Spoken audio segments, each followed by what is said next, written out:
காகத்துக்கு கரண்ட் அடித்து அதுக்கு வந்து சிபிஆர் உதவி செஞ்சிட்ருக்காரு நம்மால் தீயணைப்பு துறை அதிகாரி திரு வெள்ளத்துறை அவர்கள்.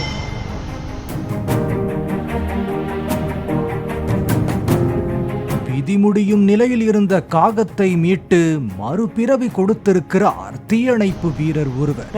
அவரின் செயலுக்கு பலரும் பாராட்டுகளை தெரிவித்து வருகின்றனர். கோவை கவுண்டம்பாளையம் தீயணைப்பு நிலையம் அருகே இந்த சம்பவம் நிகழ்ந்துள்ளது. அங்கிருக்கும் டிரான்ஸ்பார்மரில் அமர்ந்த காகம் மின்சாரம் தாக்கியதால் சுருண்டு கீழே விழவே அங்கிருந்த தீயணைப்பு வீரர் அதனை மீட்டு சிபிஆர் எனும் முதலுதவி சிகிச்சை கொடுத்துள்ளார். சிறிது நேரத்திலேயே காக்கை உயிர் பெற்றது. இதையடுத்து நிழல் பகுதியில் விடவே அடுத்த சில நிமிடத்தில் சுயநினைவு வந்து காகம் பறந்தது.